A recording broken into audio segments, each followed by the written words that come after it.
welcome back to the physics class. In the previous class, we already learned about the graphs, that is position time graph and velocity time graph, and we also derived an equation, that is the first equation of motion from the graph of velocity time of an object traveling with uniform acceleration.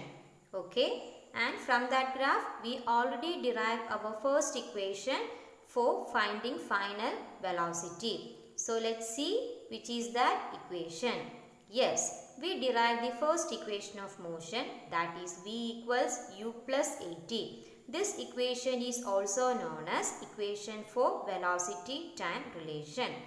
Today we are going to derive another equation, that is the second equation of motion from the same graph. This equation is also known as the equation for position time relation. Now we are going to derive the second equation of motion from this graph. For that we are only taking the trapezium of the graph. Okay, here the name of the trapezium is PQRS, that we already learned from the previous videos. To calculate the displacement in a particular time interval from the velocity time graph, it is enough to find the area of the quadrilateral obtained by drawing perpendiculars to the velocity time graph from the points representing instances of time. That is, for finding out the displacement for a definite time interval, just we want to find out the area of the quadrilateral or trapezium.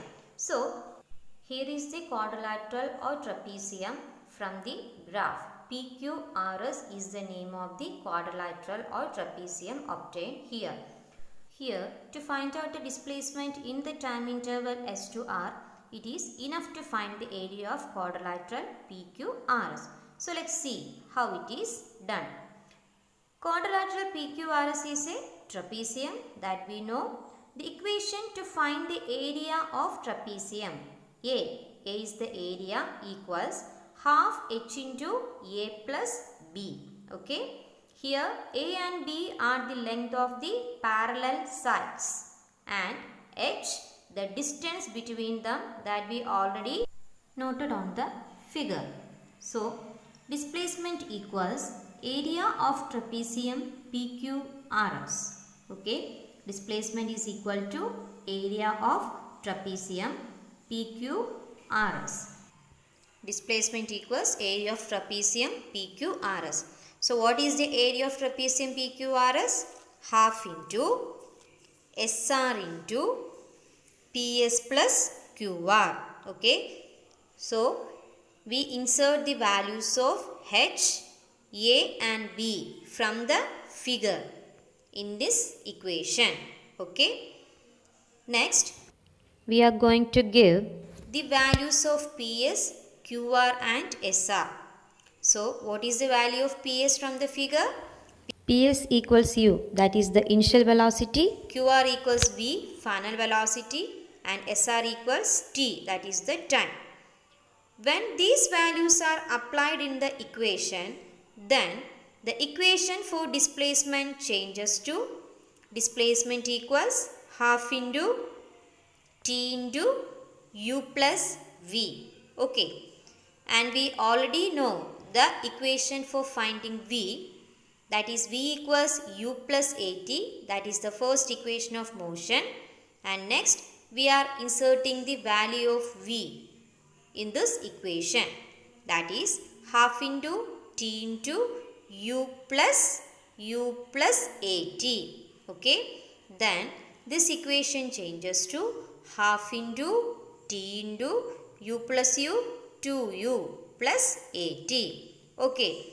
Then we are going to multiply half T into the bracket, that is half into T into 2U plus half into T into at.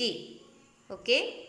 By simplifying this, we will get the answer ut plus half at square. Okay. ut plus half at square. Therefore, S equals ut plus half at square. Okay.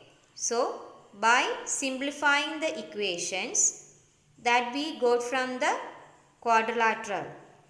What is the equation we got? S equals ut plus half at square. This is the second equation of motion or the equation showing position-time relation. Next, we are going to study about the third equation of motion, that is the equation showing position-velocity relation. So, from the given graph, that is the displacement equals the area of the quadrilateral, we are going to find out the third equation of motion. Okay. So, from this quadrilateral, we can say that, yes, that is the displacement equals the area of the quadrilateral, that is S equals half h into a plus b. So, let's see what is h, a and b. Okay. So, what is h? That is the time, a, u and b, v, the final velocity. Then the equation changes to S equals half into t into u plus v. And we already know the equation for finding acceleration, that is a equals, therefore t equals v minus u by a. From this equation we find out an equation for t, that is t equals v minus u by a. Next we are going to substitute the value of t in the equation. S equals half into t into u plus v. So the equation changes to S equals half into v minus u by a into u plus v. Okay. That is S equals half into v minus u by a into v plus u. We just rearrange the u plus v into v plus u. The next step, S equals half into v minus u into v plus u divided by a. Okay. Then the equation changes to S equals v square minus u square divided by 2a. That is 2a equals v square minus u square. Then we will get the third equation of motion, v square equals u square plus 2as.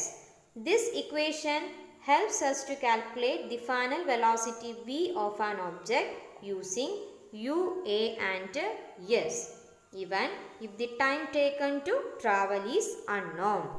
So let's consolidate the equations of motion once more. The first equation, v equals u plus at.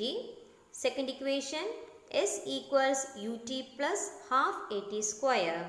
And third equation, v square equals u square plus 2as. These equations are applicable only to uniformly accelerated motion. Okay. I hope you all understood the contents in this video. If you have any doubts related with this, you can ask me through the WhatsApp or by the online class. Okay. So, don't forget to write the 3 equations of motion in your notebook. Okay. So, thank you for watching.